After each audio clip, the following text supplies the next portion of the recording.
Time to get funky with the junkie. We're out here in Yankton, South Dakota. Weather's broke today, feeling pretty good. Here with Rob Morgan. Rob was doing some interviews earlier this week along with Chance and Jesse and Rio and Jacob for the $1 Million Shoot-Off. So we're going to do a little in-studio piece right now. We're down here at Classic Hits 106.3 and ESPN Radio 1570. So did some stuff this morning, and we're going to go in here and do what we do and let Rob get his swerve on.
Wait a minute.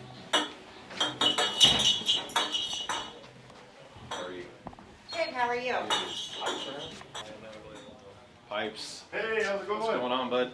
How are you? Doing well. Pipes, this is Rob. Rob Morgan, nice to meet you, Rob. He's one of the gentlemen shooting for the $1 million. Oh, perfect. So you guys actually talked with him, I believe, last Friday. Yes. So I had him on the TV or on telephone. Yeah, so he just got to town. Figured we'd come down and take a look, see around, and let you guys put him through the cheese grater for a bit. Well, come on back. We'll get you on the radio with Robert Fun. In our FM station at the moment, he's afternoon DJ. Normally we have Brandy, but she took a day off. So. What's up, man? How's it going? Good. Robert Fun. This here is Rob Morgan. And Greg Poole.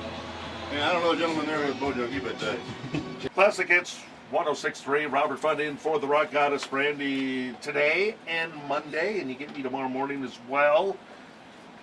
Lucky you. Of course you're lucky. You get to hang out with me, rocking and talking about rocking. They are rocking at the NFAA Easton Archery Complex. Greg Poole is here. He gets to come back and harass me today. You were with Hammer this morning, right, Greg? That is correct. And here with me is a fellow, well, soon I'm moving to his town, Billings, Montana. We've been having a fun time talking about that. Rob Morgan. And Rob, we were just talking about the weather. It's not very good back in Billings. It's pretty snowy and windy. Nice, lovely spring. Yeah, and but the nice thing, snow there, it doesn't last very long. That's true. That's Couple a good days and it's gone. There you go. Now, Rob, you have the unique opportunity of shooting for $1 million. Now, what is that like? It's going to be pretty awesome. I got the new Pro Comp set up this week. It's rocking good. Shooting the Easton X10s. It's grouping really well. Just hoping it's going to be a good weekend. $1 million would just be, awesome. Would you retire from the Caterpillar dealership? Oh, you know it. I'd be done Monday. I'll be contacting you when I move there in a few weeks for some advice then. Greg, tell us about this. Rob is shooting for a. Now, are you also Rob shooting for the car as well? Yeah. Tell us how someone qualifies to be someone who, obviously, Rob, you know what you're doing with an arrow. I can barely even hold one up. But how does someone qualify to shoot for $1 million and a car? Well, this is the third event of the 3-star tour for the NFAA. The first event is the World Archery Festival in Las Vegas. and the second event is Indoor Nationals in Louisville, Kentucky. This is the third event. Now, if you participate in all three events, at this event you're eligible to shoot off for the car. Man, woman, child, young, 8 to 80, crippled and crazy, it doesn't matter. Anyone that participates in all three events can shoot it. They start at 10 yards on, I'm not sure what size dot. You shoot one arrow, and everybody that keeps hitting it keeps moving back 10 yards at a time. Generally, when you get to about 40 yards or so, you determine a winner. Now that event is obviously, a lot of people like to watch it because you start off, you have old people, young people, kids, and then they get weeded out as you go back. Now, the $1 million, those boys knock when they walk because you have to clean Vegas, which means you have to shoot a 900, which is a perfect score to make the shoot off. That's amazing in and of itself. So you do that, then you go to Indoor Nationals and you have to shoot a perfect 120 X's to make that shoot off. So that's why we only technically have 6 guys that are eligible. 5 guys are actually attending to participate for the $1 million. So coming into this event, these 5 guys that are participating, Rob Morgan, Jacob Phelps, Jesse Broadwater, Chance Bobeff, and Rio Wild, they have clean scores coming up into this event. So what they have to do is they have to shoot this 40, 50, and 60-yard indoor round, and if they clean it, and in the past, not when it was outdoors, but when it was indoors previously, a guy came within 3 points. So this round for these guys is cleanable indoors, and if they do clean this round, whoever cleans it, it's $1 million. So Rob, and this takes place Saturday night, right? Saturday and Sunday. The car shoot-off takes place after the shoot-off on Sunday, I believe. So, like when you're shooting, what goes through your mind to have that perfect score so you qualify? What goes through your mind? You got to have your confidence in yourself. You have to believe. You put the dot in the middle, stare at it, let everything happen naturally. Don't pressure it. Just aim at the middle and let her go. Now, in Billings, do you have? Because I know you work a regular job. Do you have a set practice time, or how do you practice? How much do you practice? This time of year, I practice weather permitting, just because it is so windy out there. In the wintertime, we usually practice 4 to 5 days a week. We usually shoot somewhere on the weekends, so we practice every night and then shoot on the weekends. Now, is there an indoor facility for you to practice up there? Yeah, we have a pretty awesome archery shop, Superior Archery out there. We've got 24 lanes inside, so it's pretty cool. Now, again,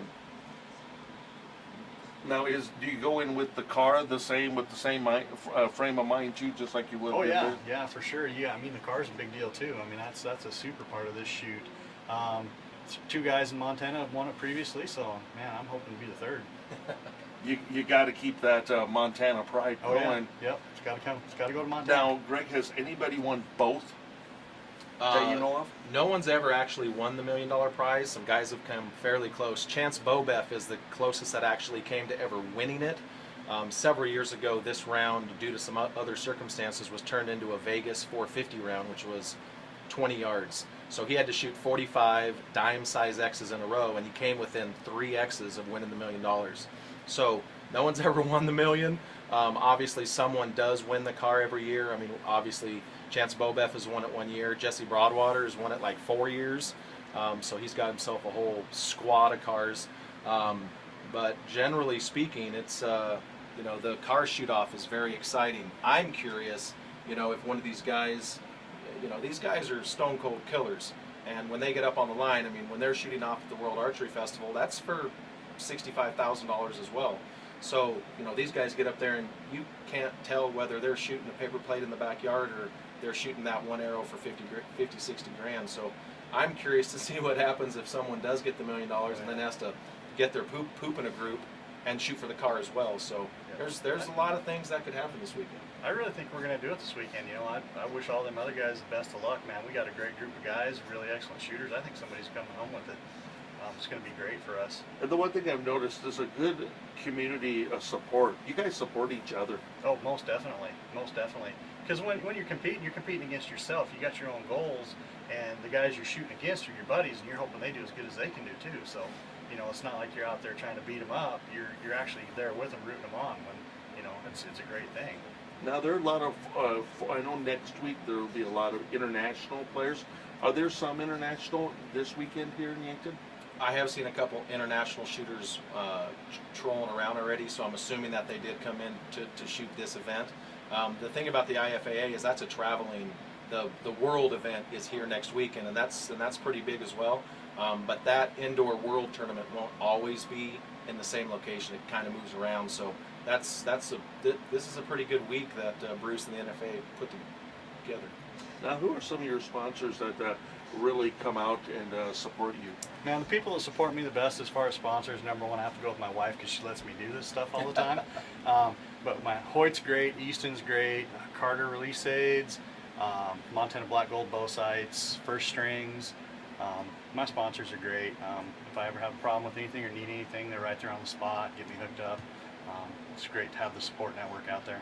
So are you going to be here next week as well? I am registered. We'll see what happens this weekend. Right now, vacation time's at a premium, and we have another big shoot coming up in 2 weeks in Redding, California. So, obviously, we rock $1 million. We're going to be here. There you go.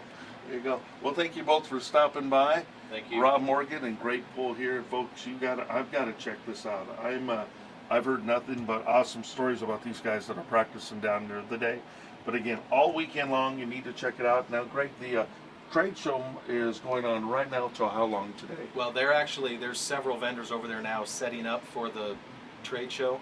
I saw Bob Desson from BCY, the Saunders boys were there, Tim from Gold Tip and Bee Stinger was there. So there are several vendors over there setting up already.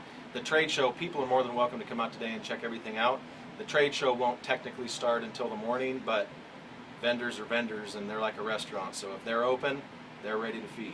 And how long will they be there today? Or do you know? They'll probably be there 7 o'clock tonight. Most of those people stay around most of the evening. So again, all weekend long. If you need more information, head on over to kvht.com. We're proud to be a corporate sponsor, and we'll have more on this coming up on Classic Hits 106.3.